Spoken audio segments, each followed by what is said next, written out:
What have we got here? Moses up a gum tree without a ladder. Sometimes you have to cauterize the wound, Luke. A stitch in time saves time. Stitches being the important word.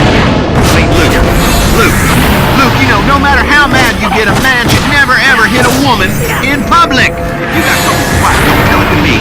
Tell the executive producer in the sky, he's gonna cancel your sitcom. You need to say to yourself, I'm a terrible person and I should die. You know what, before we go, I just want to tell you a little story. When life comes knocking, you better answer the door. Remember that, or you're going to be burning for eternity before you know it. Well, that's all we have time for. Next time, we're going to tell women more strategies for making a successful family life with the help of my newest book, 15 Minutes to Domestic Heaven. Oh, and if you're trying to lose weight, I got some great new weight loss tips from Promothia. Now remember what my daddy said. Don't you tell nobody about me coming in here at night. That's right. Sweep it under the carpet. We'll see you next time. This is VCPR. I'm Jonathan Freeloader. Next up is a show that aired in Vice City back in the 40s and shows what happens when companies underwrite radio. It's a rebroadcast of Moorhead Rides Again, a show that was a favorite of arsonists and conservationists alike. It's something we dug up from the archives and thought you might enjoy. But honestly, we're just trying to fill time, and we've run out of money. This is VCPR, offering top-quality entertainment for all ages and literacy rates. Moorhead Rides Again! Gordon Moorhead and the Exploding Breasts. This episode of Moorhead Rides Again is brought to you by the Vice City Broadcasting System in association with the Friendly Napalm Company of Florida. Because when you need to clear the bush, our napalm is your best friend. First, let me ask you something. How would you like to have a beautiful bronze medal of membership to show you're a special friend of Gordon Moorhead and a bona fide member of his new 1946 Public Protection Team? A medal you'll be so proud of to show your friends you'll want to carry it with you wherever you go, just like a real Medal of Honor. It has a swell picture of Gordon Moorhead on it, catching a crook, and also pictures of his buddies, Molly Malmsteen and the Chief. It contains special symbols, including letters and numbers that tell you important things, which is true of many other things, including books and dogs. But wait, it has an even more special feature on the back. The most exciting thing of all about your bronze medal of membership to the Public Protection Team is a real lead bullet. Don't believe us? Suck it and see. That distinctive lead taste proves it's real. Lead is full of nutrients. Just ask any bad guy filled full of the stuff by Gerald Moorhead. They soon stop acting bad after they've been dosed up with lead, and you will too. Here's how you can get one absolutely free. Just go to your nearest Friendly Napalm Company of Florida dealer and get your dad to buy 300 gallons of the good stuff. And you'll get an application to join the Public Protection Team right away.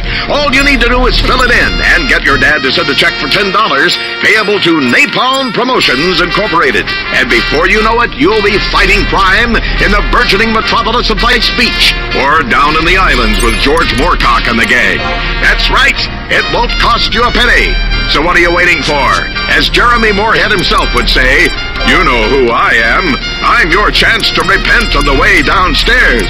Bang, bang, bang.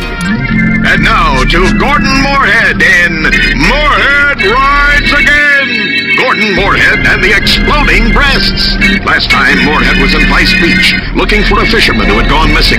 The fisherman's daughter was explaining the circumstances of his disappearance. Then suddenly a shot rang out. The daughter was dead. Moorhead and Molly Malmsteen were immediately on the case. Moorhead was confident he knew who had just committed this dastardly act. Gordon? No! She's dead. Are you okay, Gordon? How you bearing up? I mean, that woman was just killed while you were speaking to her. I feel faint and a little scared. That's because you're a woman. Calm down. Oh, you don't have to go and get cross, but I guess I deserved it. Gordon, you're incredible. I feel much better knowing you're here. Who shot her? Oh! There. Now I'm better. Helps a man think. Molly, I understand that being a woman your interests are more in cookery than murder, so I'll make it simple. I bet you're thinking it was the same criminal gang who was holding the old fisherman. Why, yes. Yeah, that's why you'll never be a man. It wasn't. It wasn't? No. So who shot this fisherman's daughter? I did. You? But, oh, why?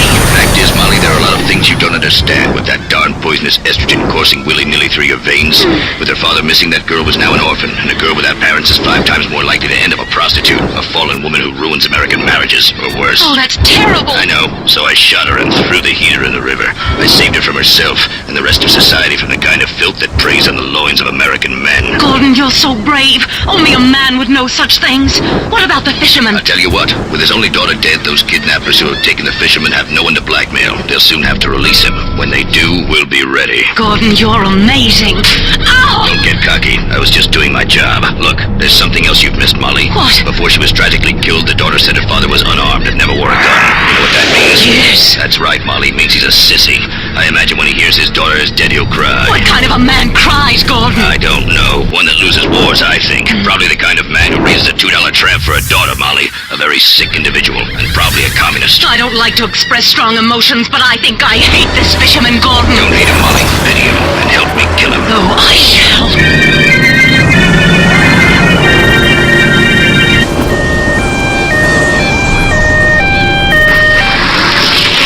Looks like the chief has shown up. What a surprise. The cops get here after the real crime fighting's done. Go ahead, Miss Malmsteen. I thought I told you two clowns to stop meddling in police business. Listen to me, Chief. I respect you, but the fact is, without me, this town would be over before it's even begun. Vice Beach should be a peaceful place full of genuine people and Americans. But while searching for this fisherman, we've uncovered a ring of illegal communists and almost worse, a man who was leading girls into a life of hideous and unmentionable vice. Good on you, Moorhead. You're the best man in this place. You've got my backing, whatever you do. Kill whoever you think necessary. Thanks, Chief. You're a good cop in a difficult situation. But Moorhead, tell me, what men are doing these terrible things in our lovely new town? Not men, Chief. Man. One man. Who? A missing fisherman. He's faked his death to put us off the scent. The fisherman, of course, killing his own daughter. Moorhead, I know we've had our differences in the past, but the city needs you. Our burgeoning beachside community could be ruined by this sort of scandal. You have to bring this man to justice, whatever it takes. I shall, Chief. You know you can count on me. He's probably hiding in a swamp somewhere. Yeah, Moorhead, firstly, we don't say swamp. We say attractive wetland countryside right on your doorstep should you decide to move to our beautiful part of the world. Sorry. Secondly, if you're heading into the swamp, you'll probably need some help. Me? Help? I'm Gordon Moorhead, not some rusky, Chief. I mean this kind of help. Friendly napalm. It's great for all your tree and flesh-burning needs. You mean friendly napalm is great at fighting crime as well as all the other handy uses it can be put to? That's right, I do. As a policeman and a father and a proud American who served in 2 wars, Amen. I use friendly napalm for all my napalm needs. There's nothing like a substance that sticks to your skin and roasts you alive to make you rethink your current political or economic system. Cheers, Chief. See you later. But Gordon, wait, I'm coming too. No, Molly, it's too dangerous for girls, even game little terriers like you. I insist. I may be weak and irrational and moody at times, and for 25% of the month I'm completely unbearable to be around. But I'll do anything for justice, anything at all. Besides, who else are you going to talk to? You're right, Molly. You're a good kid for a dame. Oh, that's smart. Let's go, Gordon. Do you think we'll ever make it out of this crazy hellhole? I don't know, but I know I'm a man, and I know you're a woman, and I know there are things I'd like to say to you. Swell things, real things, but now ain't the time. This is too serious. All of Vice Beach is under threat. This calls for Moorhead to ride again. Later that evening, in the murky recesses of a swamp. These wetlands sure are swampy and undeveloped. Sure. Now will you be quiet? Okay, sorry. Yeah, I wish Pablo were here to help us. His Mexican cunning would really be useful in a situation like this. Yes, he's foreign, but occasionally quite useful. Exactly. Hey, what's that noise? What noise? There, that whistling. It's Pablo! Pablo, you old dog. Ah, buenas noches, amigo. Buenas noches, señorita Malmsteen. Pablo, what are you doing here? Oh, Pablo no can say, señorita. But since you asked, I was searching for the souls of my ancestors. But I thought you were Mexican. Why would they be buried in Florida? Yeah, that's true. They're not here. Hey, would you like a tortilla chip? Pablo, this is no time for eating. Vice Beach is under threat. A vicious murderer, pimp, and communist is on the loose in these beautiful wetlands right on our doorstep. And we've got to find him and bring him to justice. But Gordon, what kind of idiot would hide in these awful swamps? I mean, he's full of alligators and snakes and sea cow poo-poo. Who would live anywhere near this dump out of choice? You foreigners don't know much. You're primitive, Pablo, but you're a good man. This gem of a city is exotic and relaxing once you get over the man-eating reptiles, shark-infested waters, and tropical diseases. But enough of that. How do we catch this guy? We split up and search the swamps. Pristine wetlands. Whatever. And when we find him, amigos, then and only then, we bring him to justice and drink tequila. It's crazy, but it just might work. See, by the spirits of my ancestors, we find this crazy killer. You Americanos and my people are friends forever. Oh, forever. Ah! Let's split up. Molly, you better cut across that swampy bush and swim the waterways. It's safer. Pablo and I will stick together on the dry path. Come on. This real estate market ruining killer must be here somewhere. I mean, what kind of sick man would try